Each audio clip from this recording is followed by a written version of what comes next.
Masarap tubig. Tubig ah. Masarap na tubig. So right now, folks, we're getting into the Tagalog conversations. There goes Bruce. Magandang gabi. Hello. Magandang gabi, mabuhay. Welcome to Learning with Albine. I'm broadcasting from Ohio, USA. Mabuhay, mabuhay. Kumusta po? Sana ay nasa maayos kayong kalagayan. Again, sana ay nasa maayos kayong kalagayan. I have problem with my S. Once again, sana ay nasa maayos kayong kalagayan. How difficult is that? It means I hope that you are in a good condition or situation.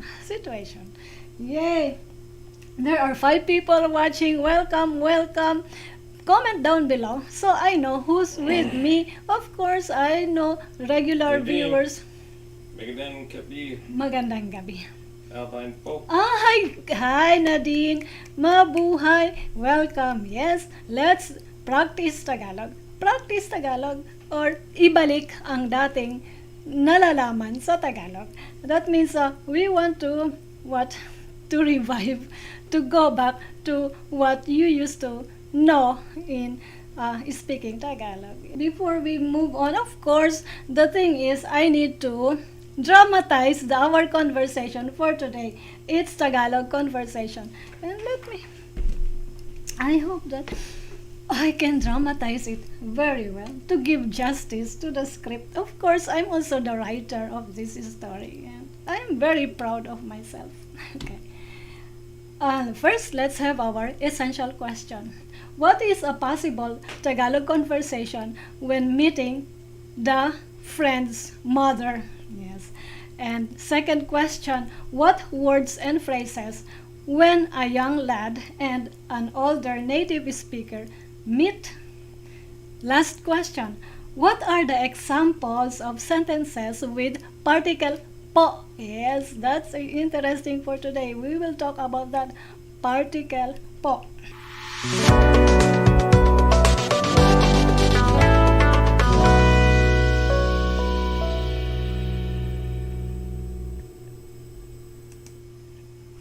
Yay, there you go. Thank you so much. Let's start. Listen very carefully and try to catch some words and phrases. If this is to test your listening skills and how huge is your vocabulary. Yes, be ready with your pen and paper. Yes, of course, it's very important to take down some new words, right? And phrases.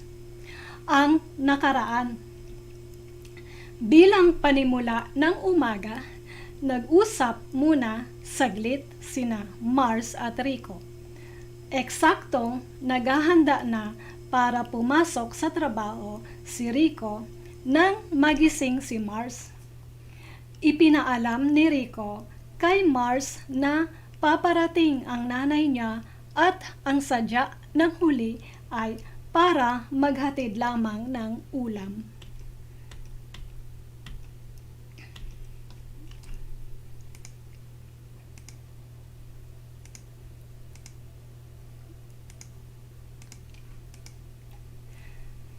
Ikaw po ba ang nanay ni Rico? Oo, ako nga.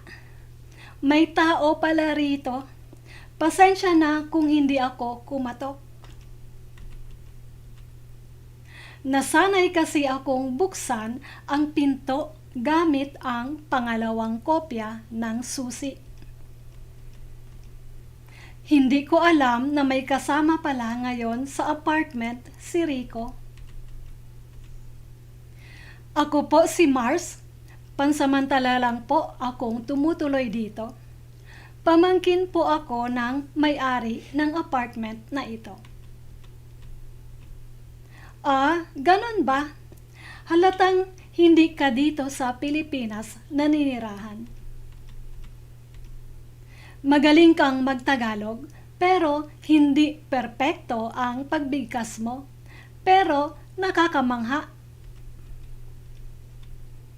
Salamat po. Isa po akong Amerikano, pero Pilipino po ang nanay ko. Taga Florida po ako. Yay! Oh, is that? Okay, that's the end of our conversation for today. And tell me, did you get some words and phrases, or also did you understand the flow of conversation? Okay, tell me. I want to know. I got Florida. You learned. You just remembered Florida. That's what you understand. Florida. Only that. Okay, not bad. You remembered Florida. Yay. And when are you going to bring me to Florida? Are you wanting me to show what are you wanting to show me Florida? Yeah, that's the question. And let's get to the business now. And are you ready? And thumbs up please. Early on, thumbs up before we get our vocabulary or learning how to construct a Tagalog sentence.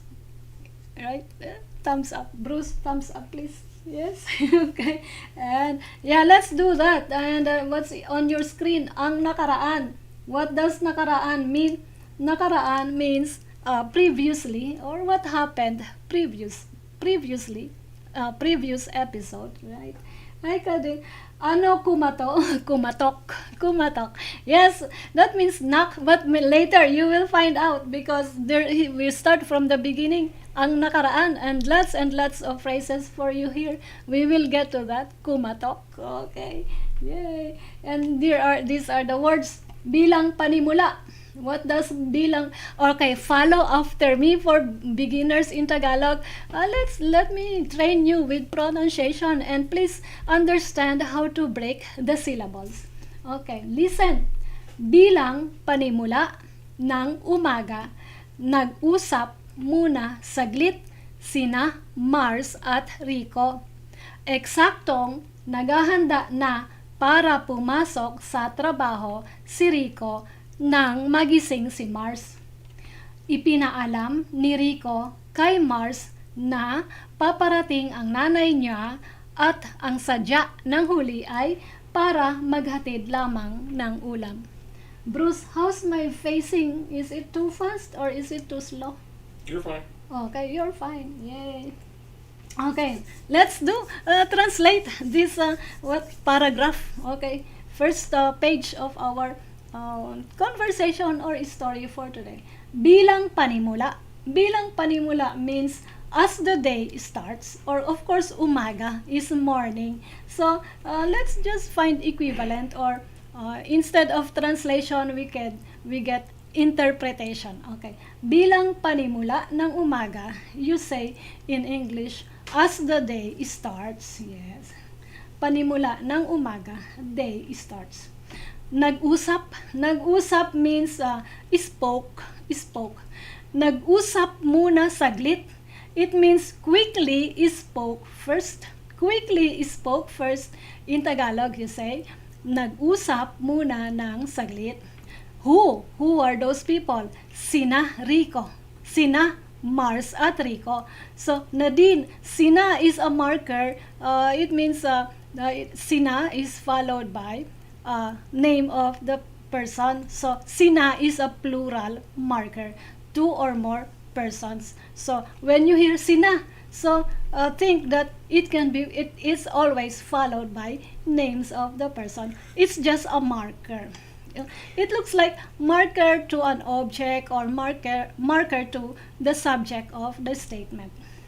Okay, so in this case, Mars and Rico are subject of the statement, because the structure of this Tagalog statement is a verb which mentioned first before the subject. Okay, Mars and Rico. Okay, quickly spoke first. So we say the quickly spoke first before Mars and Rico. Okay, next, eksakto. Eksaktong naghahanda na. Okay, naghahanda means preparing. So, of course, exactly preparing. Eksaktong naghahanda. Okay, naghahanda na. Okay. So, Nadine's asking if C is singular? Singular, yes. C is singular, that's right. Sina, plural. Okay. Si Nadine, si Albine, si Bruce. Yes. Si Kelly. Okay. Who else? Si. Yep. Oh, I forgot the name again. Okay, you're yawning. Okay, next. C. Paparating. Paparating means leave, no. Paparating. Here. Ipinaalam. Let's do ipinaalam first. Ipinaalam means notified. Notified. Ipinaalam. The notification was from Rico to going towards to Mars. So it's like transitive kind, notified. So take note how we mention which one is the recipient here. Rico, ipinaalam ni Rico. So it's Rico who the notification is coming from Rico kay Mars. So kay Mars, kay is another marker. So it's kind of there's a there's movement, transition, or movement of the message from somewhere to another. Kay Rico. So from somewhere, kay Rico. To going, Mars is the recipient of the notification. You see, this is quite confusing if your language is Western. Right? Because we say, ipinaalam ni Rico, that means Rico is the source of the notification, Mars is the recipient. So Rico notified Mars about, so the use of about here, Tagalog used na instead. Yes, na. So, what is that? So, what is the thing? Paparating. Paparating, ang nanay. It means his mother is coming over. Coming over means paparating. Okay? Nanay, of course, mom or mother. Okay? And then, ang sadya. So, you cannot, I didn't say ang sadya means a purpose. Sadya, purpose. So I didn't say it here in English because I don't think it's necessary to say it by saying to bring. So that is the purpose of coming over. Maghatid. Maghatid lamang. Only to bring. Maghatid lamang. What is that thing? Ulam. Ulam. Dish. To bring a dish. Maghatid ng ulam. To bring a dish. And yes, there are some words that are not said in English, like ang huli. Ang huli, ang sadya, nang huli. Nang huli. So this one is some kind of marker to another idea in the statement. This is the same as saying the latter. Is that how you pronounce it? Latter, L-A-T-T-E-R. Yes, nang huli. The latter, which means we're referring to the mother. Yes, yes. Okay, so I think it's good. Let's move on. Okay, so the title of this story or mini novel, because we want a conversation, Tagalog conversation. Remember the continuing saga of a Half-Pinóy, and we have started this about what? More than 6 months now, I think. Yeah, I think so. And interesting, I've come up to lots and lots of mini mini story here. Okay, mga tauhan. Let's find out who are the characters of the story. Mga tauhan means characters. So first we have Mars, yes. Mars is the Half-Pinóy. And then of course, pansamantala means temporarily. Nakatira means living. And then dormitorio or apartment. Apartment where Rico is staying.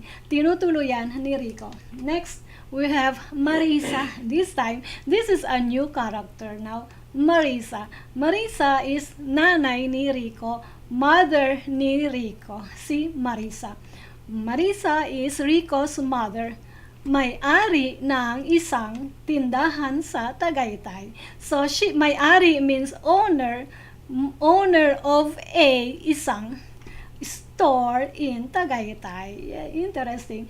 Si Marisa ay nanay ni Rico at may-ari ng isang tindahan sa Tagaytay. Okay, and yes, to inspire you of our story, we have the picture somewhere in Manila. And thank you, Bruce. Intramuros, yes. Thank you, Bruce, for this picture. Very nice picture, right? Okay. And yes, and we are just starting, and we are also on. We are not the feeding this on Facebook nor and not on Instagram, but please find us there join our Facebook group, and also follow me on Instagram. Okay, thank you. And let's do the And should they next look for notifications and stuff on Facebook notification. from you? If you have an announcements or anything? Yeah, I really like to invite you to join our Facebook group, because that is where I always advertise and also notify, update you all, and confirm you of, oh, we will be doing this group coaching or live tutorial, and I do mini lessons also over on Facebook, a little bit of like what information, text-based and graphic-based lessons over on Facebook group. And also we will be having our group activity again. It's Buwan ng Wika for August, so join us on Facebook. So we got to plan about that, and if you have talent singing, dancing, please let's do that virtually. Yay. Yes, next. Okay, Mars. Okay, let's do that. Follow after me. This is what Mars said. Ikaw po ba ang nanay ni Rico?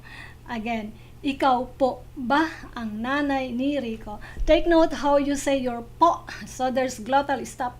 Ikaw po ba ang nanay ni Rico? What does it mean? Are you Rico's mom? Yes, that's simple. Ikaw po ba ang nanay ni Rico? Okay, next. Okay, so Marisa. Okay, so Marisa, what did she say? Oo, ako nga. Oh, okay, follow after me. Oo, ako nga. May tao pala rito. Pasensya na kung hindi ako kumatok. Here you go, Nadine, kumatok. What does kumatok means? Okay, and this is how we want to say that in English. Yes, I am. Oo, ako nga. Yes, I am. I just realized somebody's here. May tao pala rito. So, this is not literal translation. It's just interpretation. There is. Yes.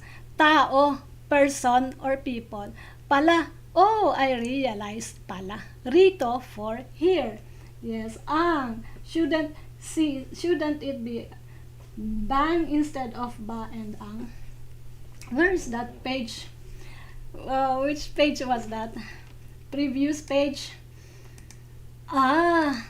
Ikaw po ba ang nanay ni Rico? Ikaw po bang nanay ni Rico? It's ba, ang, it's two words, but you can just say it slide your it would sound one syllable only. Ikaw po bang nanay ni Rico? So kind of what do you call that? Contracted words, baby. Two words joined together like one syllable. Yes, Nadine, if you know what I mean. Contraction. Ikaw po bang nanay ni Rico? So yan.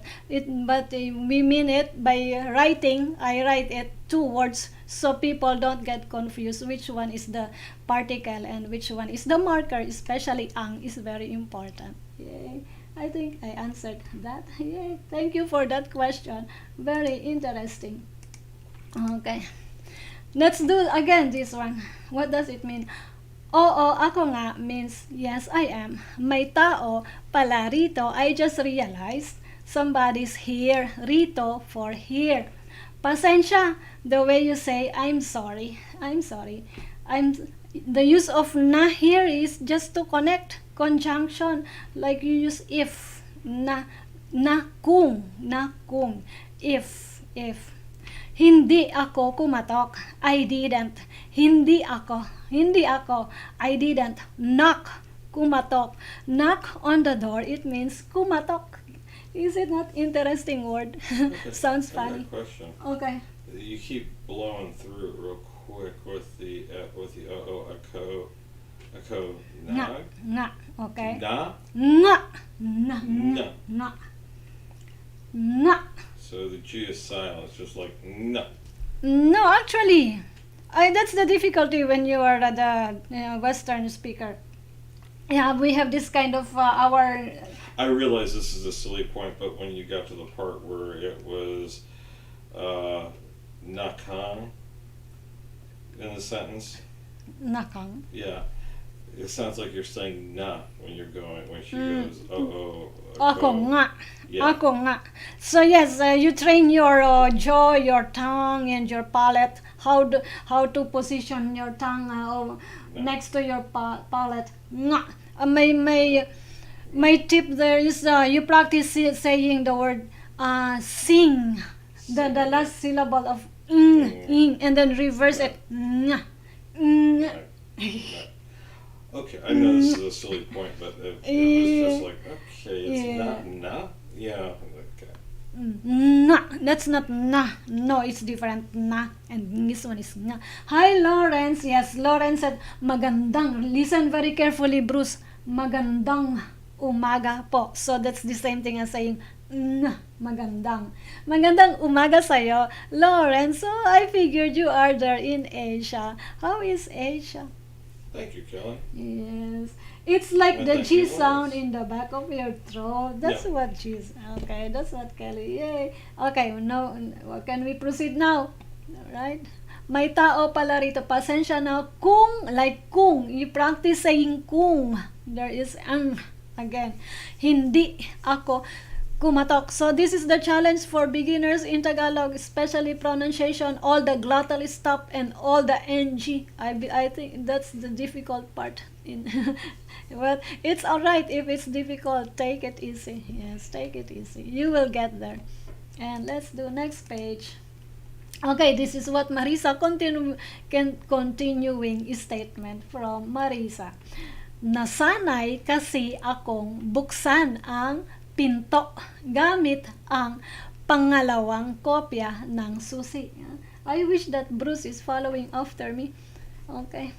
Nasanay kasi akong buksan ang pinto gamit ang pangalawang kopya ng susi. What does it mean in Tagalog?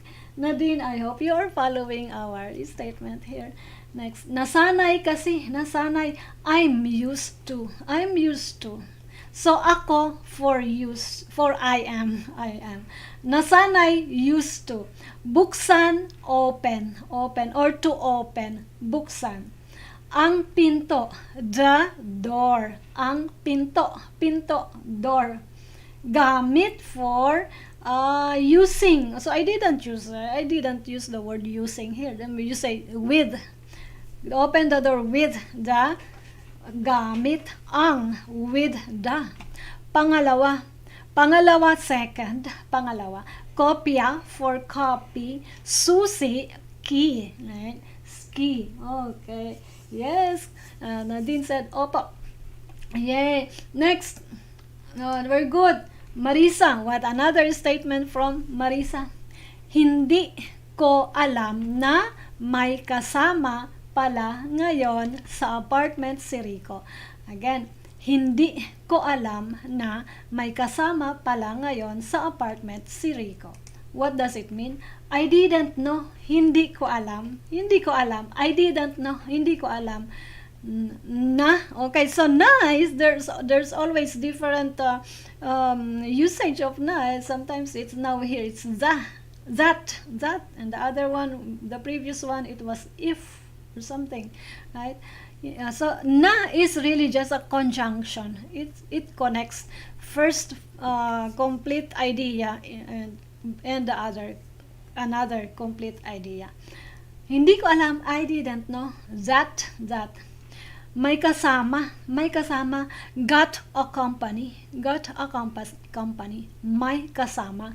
Again, my means there is or have, kasama, company.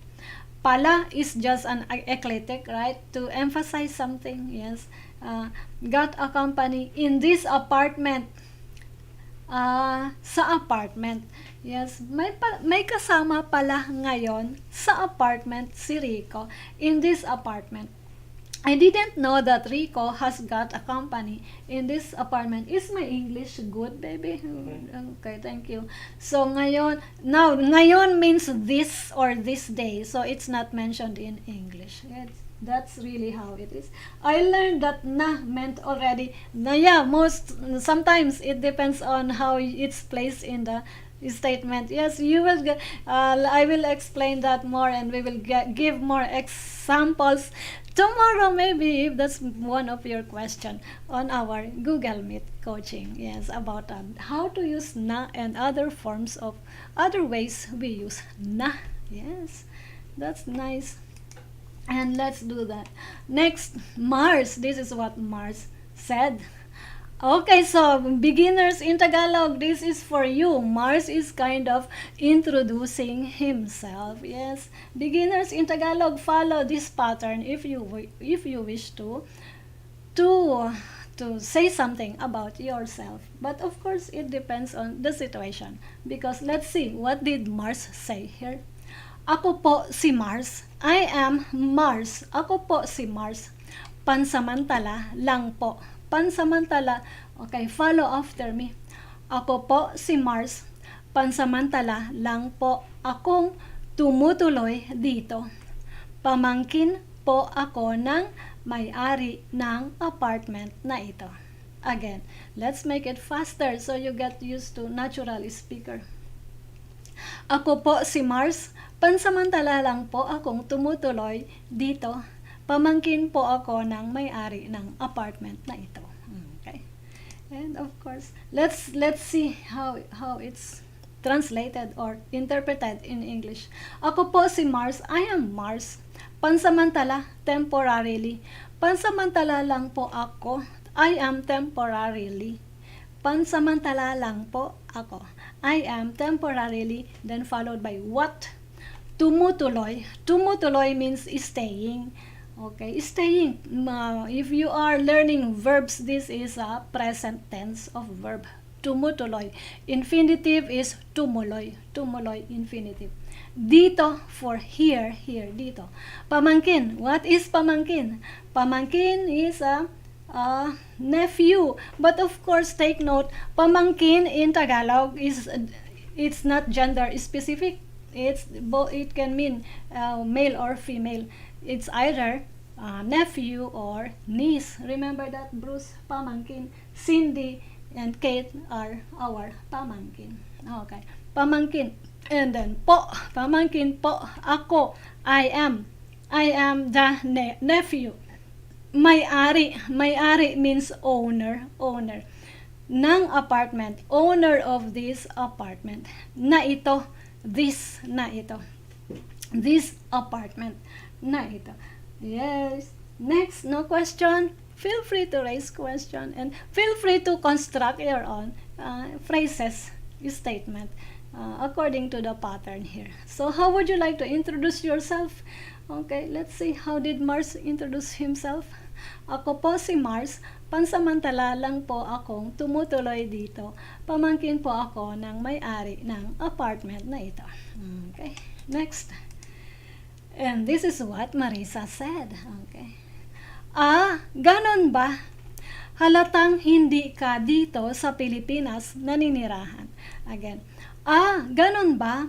Halatang hindi ka dito sa Pilipinas naninirahan. What does it mean in English? I got you. Ganun ba? So this one, ganun ba, is that the way we translate this as Filipinos, we translate this in English as is that so? Is that so? Ganun ba? But Bruce I asked Bruce, you don't say is that so here. So you got I got you, or yes, or oh I see, something like that. Ganun ba? Okay. Ganun ba? Halata. Halata means obvious. Okay. Halatang hindi. It's obvious to me that you're not. Hindi ka. Hindi ka means you're not. Dito means here in the Philippines. Naninirahan means resident or living, right? Naninirahan, resident of the Philippines. Take note, the difference, naninirahan is a verb, whereas in English, resident is a noun. You see the difference, right? Philippines. Bruce, you notice that? Halatang hindi ka dito naninirahan Sa Pilipinas, that is the same. I mentioned naninirahan first before Philippines. That's okay also. It's obvious to me, yes, that you're not a resident of the Philippines. No question. Next, okay, Marisa. Yeah, there's lots of lines, statements from Marisa here. But don't worry, later I will be teaching you how to use po, yeah, as much as I can. And that's my intention later before we close this session. Yeah, Marisa, magaling kang mag-Tagalog pero hindi perpekto ang pagbigkas mo. Nakakamangha. Okay. Again, follow after me. Magaling kang mag-Tagalog pero hindi perpekto ang pagbigkas mo. Pero nakakamangha. Bruce, you have difficulty pronouncing these words? Just 20. Just 20? 2020 vision? Okay, so of course, you need to understand meaning first. Magaling. Magaling means good or great. Magaling. Or, yeah, there are lots of meaning to magaling, right? The way you say in English, we say magaling, good. Your Tagalog is good, right? Your Tagalog, sometimes we say magaling means intelligent or excellent, right? But the way you say here in English, that context means your Tagalog is good. Magaling kang mag-Tagalog. Your Tagalog is good. Pero, for but, your pronunciation means pagbigkas mo, pronunciation. Hindi perfecto. Hindi perfecto means not perfect. Not perfect. Hindi perfecto. What is that hindi perfecto? Ano yung hindi perfecto? Perfecto in Tagalog. Perfect English. Perfecto Tagalog. Okay. What is that? Ano yung hindi perfecto? Pagbigkas. Pagbigkas means pronunciation. Pagbigkas, pronunciation. Your pronunciation, pagbigkas mo. Your pronunciation, pagbigkas mo. Okay. Again, pero is for but. Nakakamangha. Nakakamangha means it's amazing. It's amazing. Nakakamangha. Okay. Baby, maybe I'm not getting new comments. Maybe you're getting it. Please let me know if there are new comments. Yay. Let's do next. Okay, Mars, here again, if you want to learn how to use po. Yes, this is for Kelly. Kelly was asking me how to use po. Maybe I will be able to help you tonight, Kelly. Salamat po. Okay, that's very, very common. Repeat after me. Salamat po. Isa po akong Amerikano, pero Pilipino po ang nanay ko. Taga Florida po ako. Again, repeat after me. Salamat po. Isa po akong Amerikano, pero Pilipino po ang nanay ko. Taga Florida po ako. Yay! What does it mean in English? Of course means, oh, why did I say yes here? Shouldn't be yes here. I should have written thank you. Wow, I was out of my mind when I realized. It means thank you, right? Of course, thank you. I am an American. Isa po, isa ako. Isa po ako, Amerikano. I am an American. Isa po akong Amerikano. I am an American. Pero, but, Pilipino po. A Filipino. A Filipino. Let's see. I'll finish this first. Huh? Nadine, I've seen the accent marks before. Use These it. with Tagalog. Is it only in formal Tagalog? Oh, I will answer that later. Let me finish this. I like to finish this first. I will get to that, Nadine. Yes, and I will have side comment and yes, and yeah, this is just last page of the conversation anyway. Okay, let's do Filipino po. It's Filipino, or my mom is a Filipino, or Filipina. Okay. Filipino po ang nanay ko. My mom is a Filipino. Also, you can say my mom is a Filipina. So, Filipino can be referred to the people in general, regardless of gender. But sometimes we say Filipina, but it's specific for women. Okay. I'm from Florida. It means taga Florida po ako. I'm from Florida. Taga Florida po ako. That's the end of conversation. But yes, I'd like to. Yes, and of course this is itutuloy, but don't go yet. There's part 2 of this session, and I like to answer Nadine's question. And then Kelly had a question too. Yes, if useful one since I use bada. Yes, I'll get to that, Kelly, and I'll answer Nadine's comment about accent marks. Yeah, with regards to accent marks, actually, it's important to see accent marks, especially on lessons like this. That has been my what I mean. It's been I'm consistent on using accent marks, especially when I'm teaching the language. Very important because of your pronunciation, so you know where to stress the syllable. There's a rule to that. But with regards to how to understand that, how to use it, that's part of my premium classes. And yes, if you get to my intermediate level, just like Kelly, I've taught Kelly how to use it. And I think before Kelly got to me on one-on-one, I think Kelly knew it a little bit. But I helped her reinforce her accent. And yes, stress marks are very important. But of course, Nadine, if you want, you're so curious on how to use stress marks and what, I have one video out there, or maybe I'm going to paste the link to your messenger. And yes, and your question is it formal Tagalog?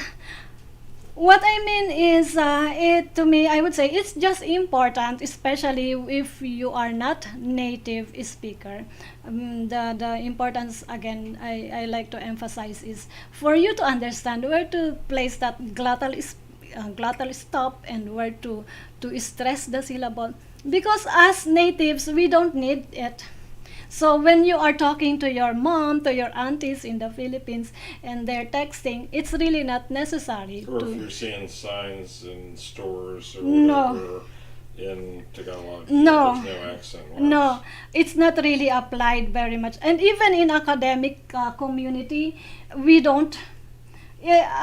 They don't really give emphasis on that, and that's why it's, I think, my kind of way to say, I think I'm the only one starting it among people in the Philippines to use Well, I that. think in Vietnam though, when they switched to phonetic alphabet a long time ago, but they use the accent marks. They use in every day. I think it's really part of their alphabet, but Yeah. in Philippines it's not part of the alphabet though. And I think based on the reference that I'm using, he explained it to me that to native speakers it's not necessary, but it's important when you are teaching the language to non-native speakers. I think that's the short question answer to your question.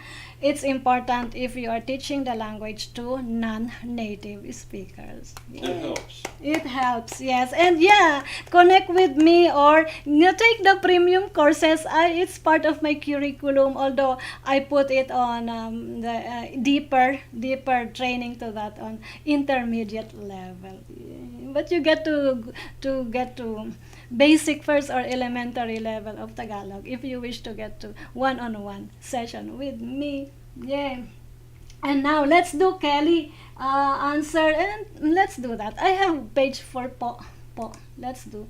And yes, before I proceed to answer Kelly's question, like it.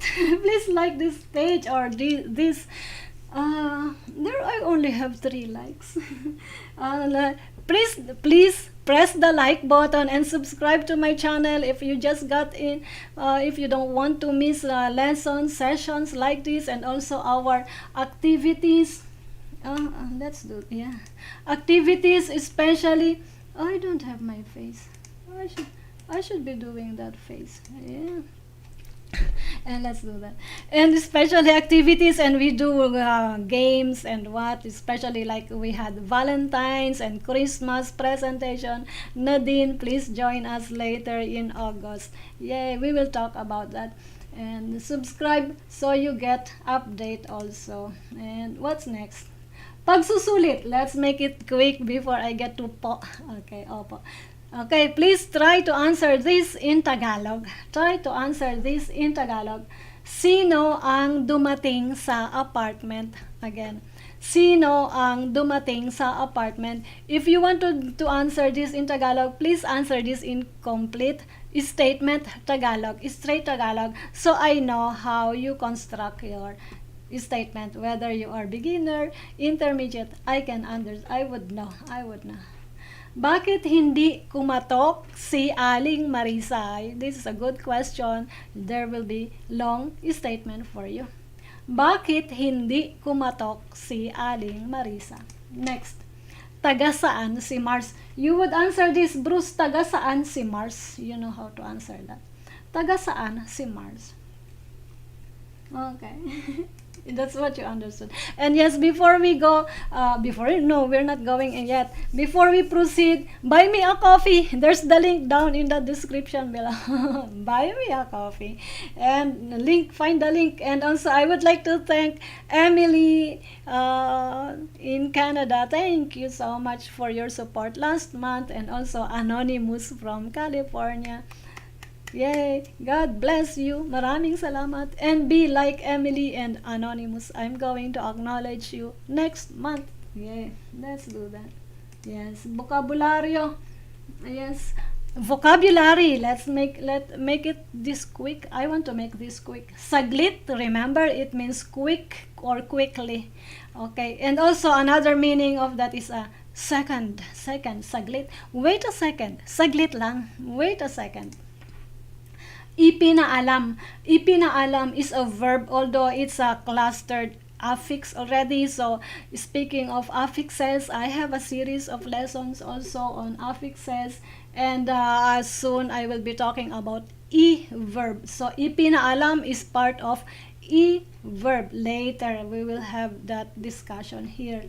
And it means notified a thing to someone. Okay, there is ipinaalam, so there's from somebody to somebody else.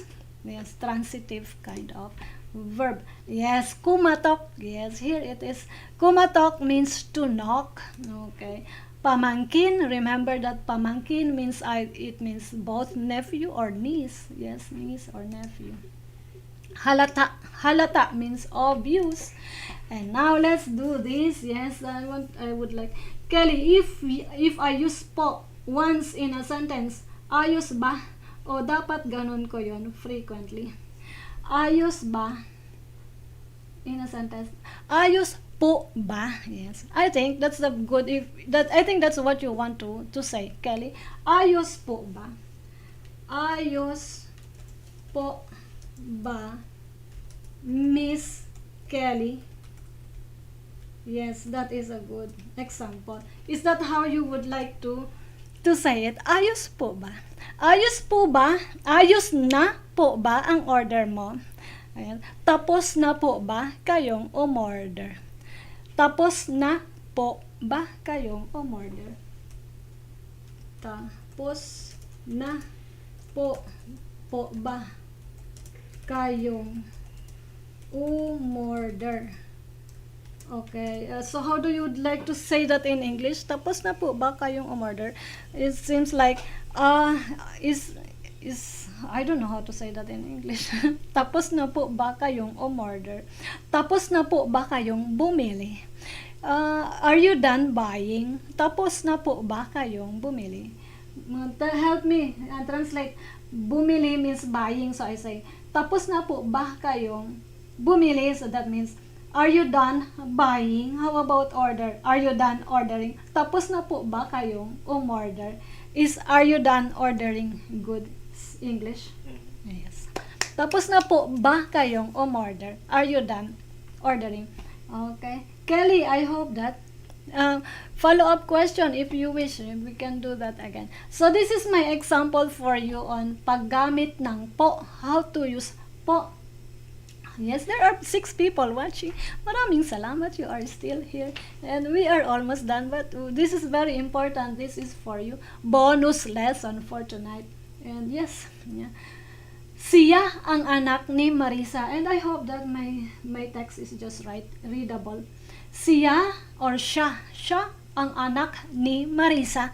Let's use po in this sentence. Yes, let's use po. I mean kasi ginamit nyo po halos 3 beses sa isang halimbawa. Well, really? Okay. Well, in the previous, so should I use it often in my reply? No, once is enough, right? I just okay, I think you were referring to this slide. Yes, I really just wanted to say it. Where is that? Where? Let's do. I think it's this one. Yeah, I think this is your concern. Yes, there is always po. Yes, I understand that, Kelly. That is what your concern. There's po, and then there's po again, and there's po again, and there's oops, and there's po again. Yes. This is just like demonstrating. It's just okay to say it. Yes. To say it just once, it's alright. Salamat po. Isa akong Amerikano. Pero, Pilipino po ang nanay ko. Taga Florida ako. Okay, so you can minimize it. You can say it once or twice or 2 times, 3 times. Not necessarily many. I think that's good. Yeah. Listen, if you want to minimize my po, salamat po, that's important. Salamat po.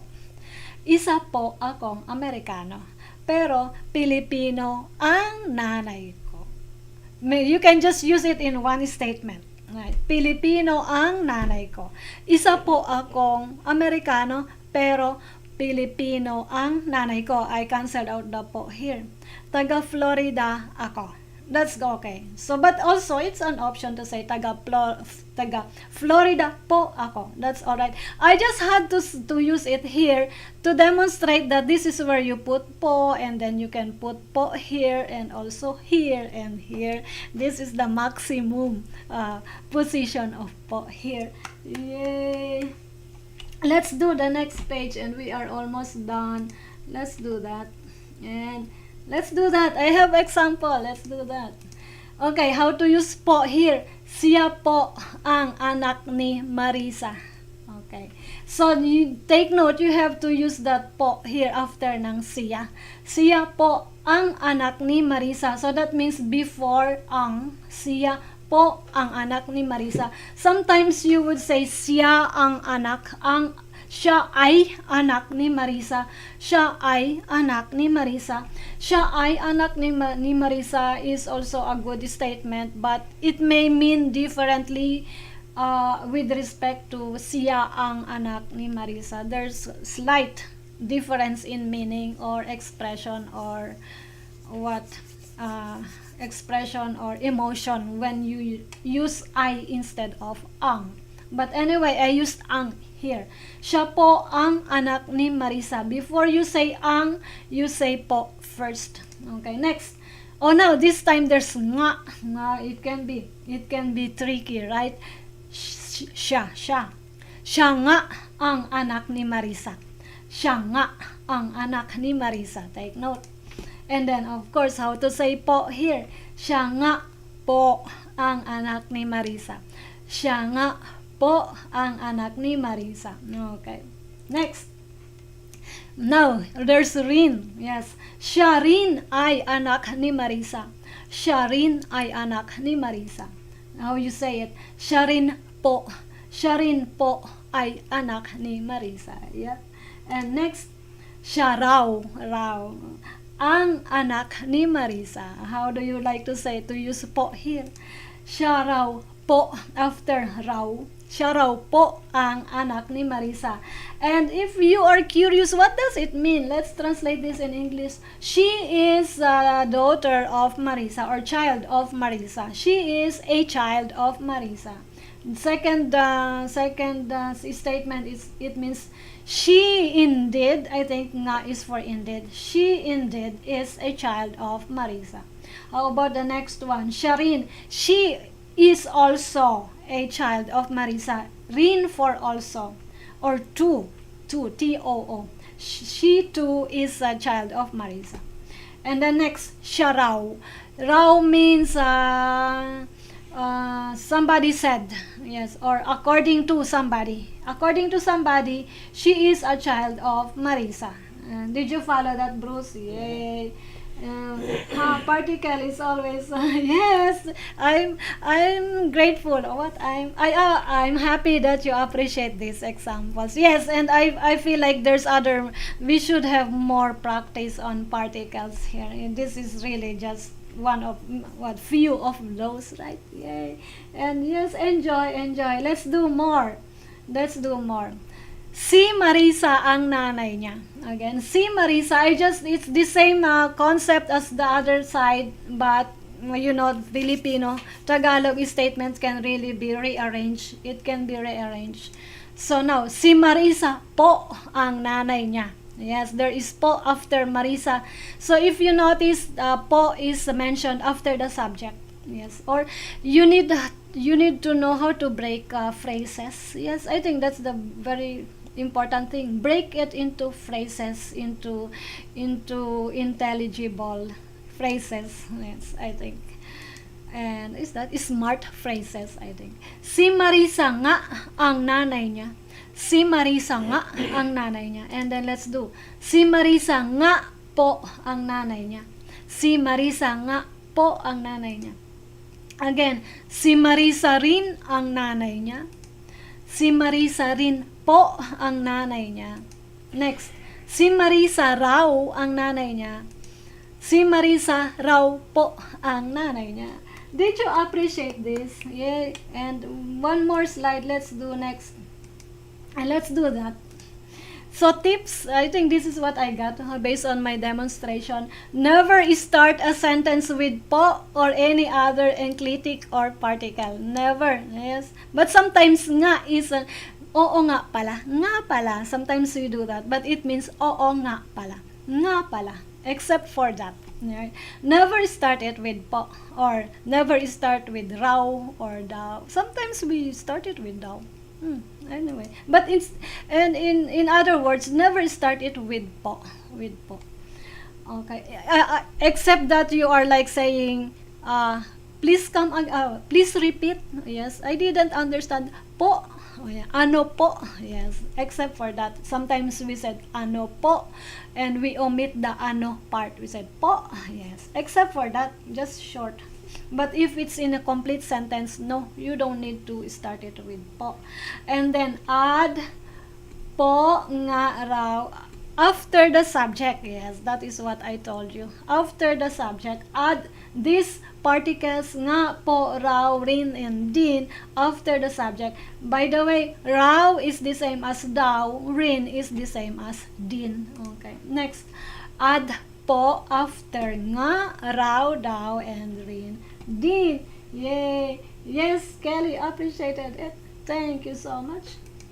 And yes, join our premium classes and connect with me. Email me if you want to know more about it. Yes, and or get to the link Get a Custom Quote. That. Okay, and sign up with my email list, and these are our available. We have 24 session for total beginner, 24 session, and also if you were like you came from other tutor and you've read some books already or you used some app and you feel like there's enough what basic of you're quite upper beginner, lower beginner, I'm going to accept you into upper beginner instead of 24th session. And also, yes, when you're done with either of these two, you can be advanced to intermediate Tagalog, and there will be more and more and more. Yes, and there's another 24 session, yes, upper intermediate opening. And also, I'm going to launch on-demand premium, on-demand courses. Yes, soon, hopefully July 2. Yay. And can you go back to the last slide, please? Which one, Nadine? Tell me. This one? Tips? Is that what you want, Nadine? Yeah. And yeah. And yes, I maybe Mark is listening, and yes, I'm working on that project in the middle of it. Yes, and I'm going to shoot videos, lessons for that. Yes, and I'm going to announce it pretty soon when it's close to finish line. Yes, of course, when it's all done, and of course, there's more revisions to my lessons. Yay! Hi, Chad. Thank you for being here. Thank you for showing up Oh, again. the one about Magandang hapon. Huh? The one about poetry. Yes, not this part. Let's do that one. That one. All these examples is what you mean? I hope these are all. Hi, Chad. Yes. Is this what you want? Tell me. Magandang umaga sa'yo sa Pilipinas, Chad. Oo, nandito tayo. Nag-aaral tayo ng Tagalog. Kumusta ka na? Ano ang bagong video mo? And minsan gusto ko ang mga video mo kasi may natututunan ako sa video mo. And salamat at nandito ka. Okay, oo, said Nadine. Is this the one she wanted? Yes. Okay, let me say it again. Siya ang anak ni Marisa. Siya po ang anak ni Marisa. Something like that. But don't worry, Nadine. I can give you a screenshot of this. Nope, you got it right the first time. I guess it was the last slide. Huh? I guess it was the last slide. She said, no, you got it right the first time. Okay. So, Got it right. just to wrap up. Yep, this tips. one. Yeah, this one. Yes, and you can request for a screenshot tomorrow. I will see you tomorrow, Nadine. Yay. Okay, what's next? There are 7 people watching. Thank you. And yeah, let's talk about our buwan ng wika. I'm looking for some talent. Nadine, do you sing? Please, if you have talent singing Tagalog songs, of course, we are looking for non-Filipinos who can sing Tagalog in August buwan ng wika, or if not, any kind of talent showcasing Filipino culture. Yay, she got it. Thank you so much. And let's do, yes, and this is an inspiration jeepney in Manila, very colorful. And let's wrap up. Okay. You're given a conversation between a young lad and an older native Filipino. Okay. I guess Nadine does not want to sing. Yes, Nadine, you just don't want to sing. Maybe your mom can sing. Okay, karaoke. She can eat. Okay, she can eat. I can eat. Okay, we will talk about that. You're next. You've learned some words and phrases that may arise when a young lad and an older native speaker meet. Yeah. And you're given examples of sentences with particle po. And yes, thank you so much. We've got to the conclusion. I'm grateful that my audience is increasing. Yes. And would there be more sessions like this, more the Tagalog conversation, and you keep me inspired. Yes. And any suggestion, especially on how do we write stories? I need that kind of contribution. Sometimes I run out of idea, especially how to make stories. Tell me if you follow the story of continuing saga of a Half-Pinóy. Give me another little scenes so that I can come up with conversation. I need your contribution. And with regards to grammar and things like that, especially affixes, more to come for you. Yay! I will be there on group coaching call tomorrow. 2 sessions, session 1 and session 2. For details, get to our Facebook group. Yes. Yay! Yay. And got to go? Yes, got to go. Thank you. Maraming salamat po. And let's do, yeah, I'm good. And I'm sending love, protection, healing, joy, peace, light, your way. Mabuhay, magkita tayong muli. Magandang umaga, magandang gabi. Maraming salamat po.